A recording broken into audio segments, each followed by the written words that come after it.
Kaum intoleran harus berkaca nih pada warga dusun Nangalanang, Desa Lidi, Nusa Tenggara Timur, NTT ini.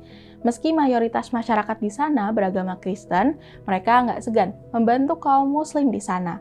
Mereka bahkan dengan sukarela membantu mendirikan Masjid Al-Hidayah sebagai tempat beribadah umat muslim. Nggak sekedar membantu dalam bentuk tenaga, mereka bahkan membantu pendanaan dan bahan bangunan demi berdirinya masjid itu. Gagasan mendirikan masjid itu juga merupakan gagasan bersama antara sejumlah tokoh Islam di sana dan seorang pastor bernama Hans Franky. Nggak hanya memberi gagasan, sang pastor juga memberi bantuan seng yang digunakan sebagai atap masjid. Bentuk toleransi masyarakat Kristen di sana nggak berhenti dalam pendirian masjid aja. Mereka juga sering membantu umat muslim saat merayakan hari-hari besar atau hari-hari suci. Menjelang Ramadan, para pemuda gereja itu membantu membersihkan masjid, memotong rumput di sekitaran masjid, memperbaiki jalan akses menuju ke masjid, dan mengecat masjid.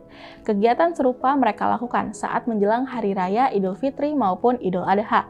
Pada hari perayaannya, pemuda gereja membantu parkir jamaah masjid. Saat sholat Idul Fitri dan Idul Adha yang ngurus parkiran atau pengamanan, pemuda Katolik. Kalau Natal dan Paskah, kami umat Muslim, ujar Jainuddin Koda, pengurus Masjid Al-Hidayah. Kedekatan umat Muslim dan Kristen di Desa Lidi memang sudah terjalin lama. Sebelum pembangunan masjid itu pun, kedua umat itu sudah hidup tentram. Saat perayaan Natal dan Paskah, umat Islam juga sering dilebatkan dalam pengamanan gereja.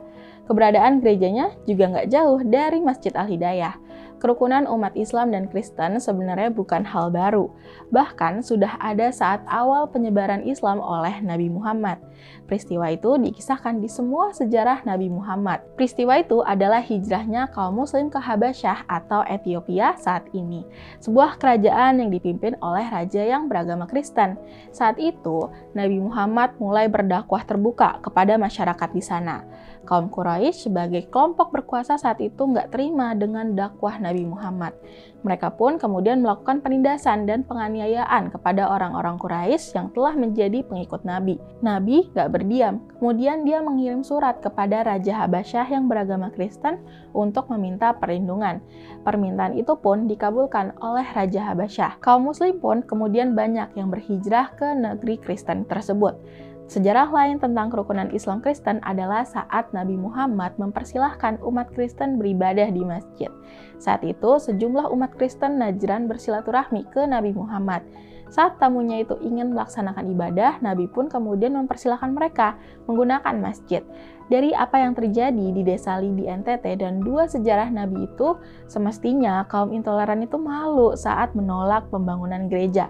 Nggak ada alasan untuk menolaknya, karena Nabi Muhammad justru mencontohkan umat Kristen beribadah di masjid. Bahkan saat perang pun, Nabi meminta umat Islam untuk jangan merusak tempat beribadah. Yuk, kalau memang ingin meneladani Nabi Muhammad, teladani juga penghormatannya pada agama lain. Semua agama mengajarkan kedamaian, semua agama menyerukan kebaikan. Yuk, bangun toleransi, mari hidup bersama dalam kerukunan.